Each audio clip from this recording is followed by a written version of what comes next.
Hello and welcome to ICE Mental Game Training's Take Action podcast. It's much easier to keep a strong mindset if your physical foundation is strong. So this episode was created to help you make the physical transition back to the ICE go more smoothly. This is Coach Pomai, and to help me with this is my friend and colleague Anja Borsheim. Anja is the owner of Bulletproof Performance. She is a physiotherapist, strength and conditioning coach, as well as a former professional athlete. We have a unique situation right now with healthy athletes getting back onto the ice after a long break. So I asked Anja for her thoughts.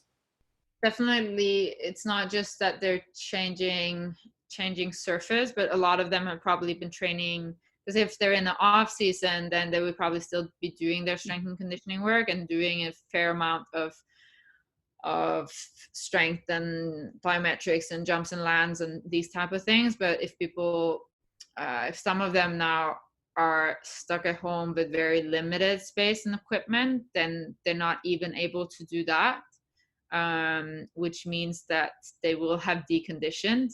Their bodies won't be as adapted to that loading that jumps and lands include. So that's a huge one, because that most injuries happen after doing something too much too soon, after doing too little for too long. So, and this whole situation is going to be a very good example of that. You get taken away from something that your body was used to doing on a daily basis, maybe, and then suddenly you don't do it for weeks and weeks, and also don't do similar enough loading patterns and loading amounts in that period of time. So when you then do go back, if you switch straight back into where you left off when you left the ice, then that's going to be a huge transition for the body, and it's going to be a bit of a shock, and in general those type of shocks the body is not too happy with, so it's probably going to throw up some resistance. So you really want to kind of be conscious in that transition, both with kind of planning out how that can be adjusted to be more gradual and be more accepting from the body side, when you actually do get on the ice, but also kind of trying to minimize the decondition in that period, and try to maintain the same amount of loading, the same type of loading as good as possible. It won't be on ice, so the surface will still be different, and that needs to be considered in no matter what, but you can still keep the conditioning of the similar movement patterns, the similar type of loading you can do with a good structured program, even off the ice. And it would make a huge difference. So when you say that a lot of people have smaller areas, like my son actually has to jump outside on the asphalt, because if he jumped on the ceiling, his head would hit the ceiling, right? So do you have exercises that skaters can work on in small areas? They don't need huge areas, and you can still load, do similar loading patterns and things as you're talking about? Yeah, so even with minimal equipment, load isn't very often, we think of like strength training as you're going to need weights and you're going to need the gym, and truth is that you don't, because weight is not the only way of loading our tissues, but you need to then be a bit smarter, and consider in what other ways do I have of loading when I can't use the weight. So, but there are multiple other ways of loading. There are tempo, there are doing a combination of exercises that in total will add up to more loading. There's so many ways that you can adapt and adjust, and also it's taking advantage of that time to maybe work on the things that gets put down on the priorities in normal hectic training week, where there's a lot of things that needs to be fit in. So I'm telling most of my athletes that I see now that, like, honestly, it's a golden opportunity. Like, that's the way you have to look at it. It's a forced off season, and part of that sucks, but you've off season is also where you build up your capacity to a next level. So that's more challenging in the situation, again, because you don't have the gym access or the equipment access and space that you normally would, but that doesn't mean that it's not possible. Yeah. Usually when a skater is coming off of an injury, this is usually what we see with, in this situation, there's nothing that can compare to this situation, right? Yeah. But what I was thinking of was if somebody was injured and they needed to return to play after a couple months off or something. So often we'll see that, and they'll have a period where they're not physically able to do everything. So they gradually have a return to play plan, right? And they pace themselves. And usually the PT or the physio will walk them through that. In this situation, though, everybody's really, they're all strong. There's no injury. And that's the danger, isn't it? For them to just want to go, boom, I'm ready. I'm back on the ice. And this is a situation that you're talking about with injuries. Yeah, it is, like, because everyone will be so eager and burning to get back on the ice, right? And they'll feel good doing that.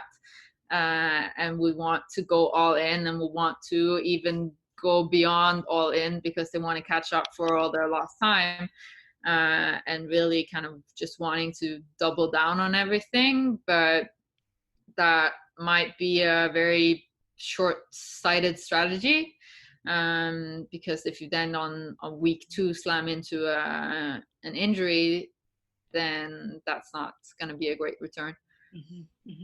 So, and it's easy to forget, like you said, when you're not injured and you don't have any pain or injuries that are kind of forcing you to go back gradual. It's easy to just want to, the last thing you remember on the ice is where you left off, and then you don't take into consideration how long ago that actually was, when you do get back. Would you do that, create a return to play plan and be able to, if you're working with somebody, to be able to guide them to, hey, maybe you need to limit these touches for the first week? Or so is that something, a return to play plan physically, is that something that you would do? Yeah, so both kind of making sure that the weeks up to that they build up their loading in the training that they're doing off the ice, to go from kind of strength foundational work and then into more and more power and explosive work, so that the body adjusts to that loading off the ice at least, and then also when getting back on the ice, that maybe you spend more time on doing more groundwork and technical work initially, because it's not going to be as much impact and as much stress on the body, and then kind of gradual increases in the number of jumps and lands, the total volume that adds up to, because that is the biggest risk factor. With the coaches, I think a lot of skaters would be really concerned, and I hear this a lot, that, well, but my coach says to do this. Do you think that, have you found in your experience that communicating to the coaches and saying, hey, I am working with, I'm on a return to play plan, and today I have X amount of touches, and even though they're healthy, right, the coach would understand, don't you think? I mean, I've found in my experience that once a skater communicates to the coach wants them healthy, and so they're willing to respect that. Yeah, exactly. And I think that's so important to have that communication between everyone involved with the athlete, between the coaches, between the physio or the strength and conditioning trainer, whoever is part of working with that athlete, that there is a kind of total overview and total plan pulling in the same direction, instead of the athlete also being the one stuck in the middle and being torn between what the different people are saying, because that's a sticky situation as well. So open and kind of clear communication there, I think, is very important. But I also think that the coaches, maybe some of them will, because they're eager to get everyone back on the ice as well, and wants to get back on it. So I could totally see that, and it can be easy to get caught up in that. But I also think that if they get that little reminder that, okay, but it's not just about this first week back, it is about what we're going to do for the entire rest of the season, and we want to make sure that we're fit for the long game, not just this week. I think they'll be more than happy to make adjustments and have that in the back of their mind. Could you tell us about just a little bit about how you got interested in this field and your background, because you're an athlete as well? Yeah, so I come from a background as a professional volleyball player.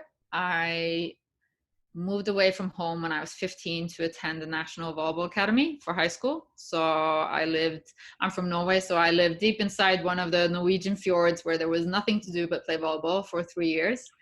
And that's what we did, 20 hours of volleyball a week. And when I first started the academy was new. So it didn't have the same structure, it didn't have the same experience, it didn't have the same support system built around all the athletes as it does today. Today is amazing.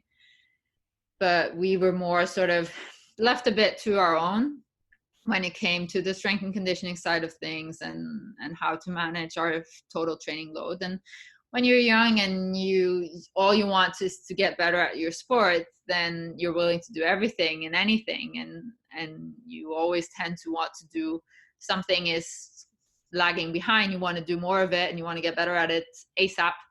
And you're willing to do anything that it takes. And that was my mindset as well. And although I did improve a lot through those years, and later went on to play for both the junior and the senior national team, and then played the professional league in Norway for 10 years. But along that way, especially as a young athlete, before I learned my lessons, there was a lot of injuries, and looking back at it, a lot of unnecessary injuries, a lot of things that could have been easily avoided. That was simply down to not managing training loads well enough, not having good enough structured, and in the strength and conditioning part of it, nothing that was specifically tailored to me and the things that I was struggling with. We were more given just general stuff, volleyball related, and strength and power and vertical jump and all of these things, but still nothing that was specific enough for the individual athlete. And when you're looking at training at higher levels and at that high training volumes, then there needs to be more individualization into it. So I sort of got into what I do now. That's what led me to become a trainer, and what led me to become a physio. So, and now running Bulletproof Performance is a combination of that. It's the combination of me as an athlete, as a trainer, and as a physio, and wanting to create something that I wish my 15-year-old self would have had back then. Something that could create that structure and guidance that I wish I would have had back then, instead of kind of blindly jumping on whatever I could find that was somewhere baked in the promise of me jumping higher. Yes. And that's, you know what, that's the same concern of a lot of skaters. Did you find that along your way with your lessons, often I see skaters will, they'll throw everything onto the ice first, and they'll maximize it. So they'll say, well, I really want to get these jumps, so I'm just going to practice even more on the ice. And then I'm going to get even more coaching. And they put everything onto the ice and they neglect the off ice part. Did you find that in volleyball as well, that training the specific skills and the technical skills was one thing, but did you find that conditioning and working off the court, did that help at all? Yeah. And I think in so many sports, and among so many athletes, the physical capacity is so undervalued, not just from an injury prevention perspective, but definitely also from a performance perspective. I think I only learned that lesson after I left the academy. So my first year in the top league, and when I started my physio education, is when I had an off season where I really had a good structured strength and conditioning program for about 3-4 months for that full off season. And I remember the feeling of coming back on court. The first week back, you feel invincible, like it's like flying, and it's such a rush and such a high to feel how what you put into your strength work and your movement foundations, your strength and conditioning, how much that transfer into your skills. And I think for figure skaters as well, like there's a huge physical demand, not just in terms of strength, power, and explosiveness that goes into all those jumps and lands, but also in so much single leg work and the stability and the mobility, the just general movement control that sport requires. The detailed work that goes into a top figure skater is huge. And I like to now think of movement as you want your movements to look effortless. If you take any top athlete, doesn't matter the sport, but what they all have in common is that they make it look effortless. They make it look so fluid, so natural. And that's what kind of defines someone who's really efficient in what they do. They've kind of primed and worked on those movements so much that they become effortless at one point. And someone who moves that effortlessly and fluidly is also going to hold a lot lower risk for injuries, because you're simply taking less strain on the body through your movements. If you move more efficiently and you move more fluidly through anything you're trying to do, then you're gonna simply put less load on you and stress on your body. So is that also, so the off-ice conditioning can also help with that in terms of not needing to try so hard or not needing to force so much because you have that foundation already built? Is that kind of the idea? Yeah, I think it's a big part of it. So first of all, that you have like the capacity to withstand all the training, and to feel that you have enough strength and stamina to push and have good quality through all your sessions on the ice. That you don't end up kind of performing well the first hour and then the second hour it just goes down the toilet because everything starts falling apart because you don't have the strength to last that long. So that's a big part of it, but also the more well built your physical capacity and your movement patterns off ice, the easier to adjust to new movements on the ice. Your body's gonna, the better control you have of your body, and a lot of that work gets done off the ice. Breaking up those different physical capacities that you need. Again, anything from the mobility to the stability work to the movement control and the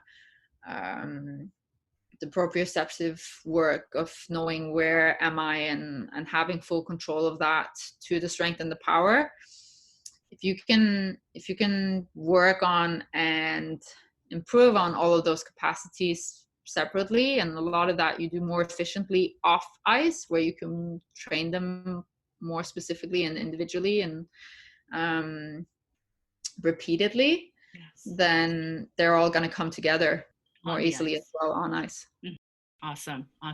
Can you think of one thing that you would like a tip that you could give the people who are listening that you wish you did or knew when you were 15? Have a solid structure that is fully thought through on all parts, not just the sport specific part.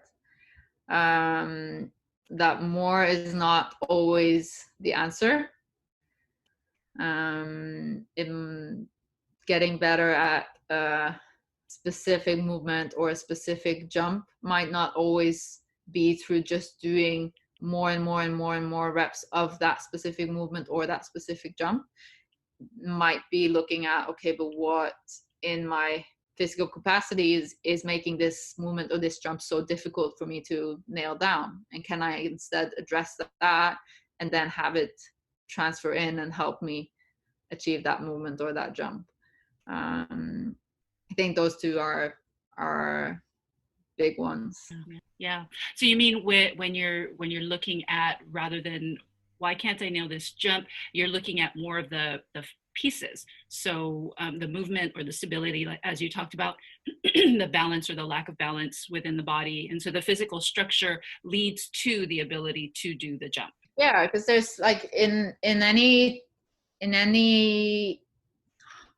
highly technical skill, there's always going to be, there's so many different components that will play a role into getting that. It will be, are you kind of ending up with energy leaks through your chain because you're not controlling well enough? Are you not stable enough? And do you then end up not getting enough of your force and power output into the ice to help you get more lift into that jump? And is that what's causing you to not manage it? Or do you simply not have enough strength and power to put into, and that will give you enough height? Or maybe it can even be more related to your work. Is there mental blocks that is causing that jump to not happen? Yeah. So there's a lot of different components, and I think it's easy to also get very frustrated with if your only strategy is to do more and try harder, and try again and try again and try again.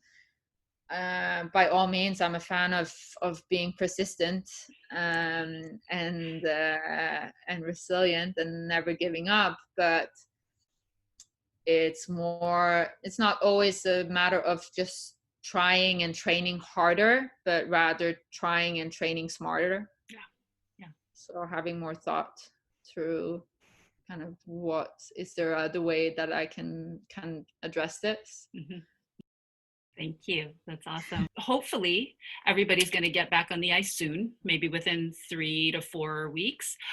Would this be too late to start now to build this foundation, or to get ready to be on the ice to avoid injuries? No. So it's my opinion that it's never too late for anything. So if your option is, should I sit and do nothing for another 3 weeks and just wait until I get on the ice, then no, definitely it's much better to start and do some structured work right now, and then you can continue building that into it. Again, that transition over is important, and it's not like strength and conditioning work is something that you should only do off season either. It's something that you want to try and bake in all year round, but it will look different naturally in the different parts of the season. Mid competitions, it will look very different than what it will look off season, but it's still an important component, and it's still a very valuable component that can make huge difference performance wise. So they don't have to worry that the off-ice training is going to take away from the performance on the ice. That's a lot of concerns I hear from skaters, is that, well, I don't want this to be, I don't want to be so sore that I can't do what I need to do on the ice. And a good conditioner trainer can tailor that to them, right? During the seasons. That's what you're talking about. Yeah, and that's a big thing when it comes to athletes, because it's a very valid point, and it's a very important point. You don't want to have a strength and conditioning program that negatively affects your on ice training. But that's again where that communication between whoever is running that side of things and the skating coach is important, and looking at that wide perspective of when and where is it best to fit in what, so that there is that full plan for it, and not just throwing in something random whenever there is a gap. But having that plan and structure in place so that you avoid those things. When you're mid competition season or in the middle of competition season, strength and conditioning plan will look very different than when you're maybe where you have a long gap between competitions, or where you're maybe in a full off season. They will all look different and will all be planned out accordingly. So again, kind of the coming back to that of training and planning smarter and not just harder and more, so that it doesn't become something that takes away or that restricts or that negatively impacts, but instead becomes something that reinforces and assists in those performance goals. I like that. Reinforcing and assisting, not taking away from what you want to do on the ice. Yes. And the responsibility, I don't really want to say responsibility, but it's okay to communicate for the skaters or for the athlete to communicate to everybody what's going on, so that the trainer is aware that it's competition time, or I have a competition coming up, and the trainer has done this before, so they know how to tailor that. Okay, well, we'll work on something else, rather than do a hard training. That's very important. It's very important, and it's also something that is individual, because some athletes will respond differently to different training. Some might struggle more with, like, I've known athletes that can handle heavy training close up to their competition schedule and still like actually end up performing better, because their body responds that way, versus others will have to back off way before to gain that extra energy and kind of hit their peak at the right time. So that's also something that needs to be adjusted to the individual athlete, and not just kind of given as a one size fits all type of structure. And again, that can only come through good communication between athlete, coach, and trainer. Yeah. Any parting words, anything you'd like to say? Just try to think of this period as an opportunity rather than a very negative thing. It's a challenging time, and it's allowed to be frustrated and upset about the situation, but at the same time, that's really not going to benefit you if you get stuck in that. So try to instead look of it as an opportunity to address those things that maybe it's hard to find enough time to address in your normal setting, because those are things that might turn out to be very valuable and help take you to that next level. So yeah, that would be my parting words. So Anja, how can they find you? So anyone who wants can send me an email at anja@trainbulletproof.com. Can also, the website is in the making, but that's the easiest way to reach me, just by sending me an email.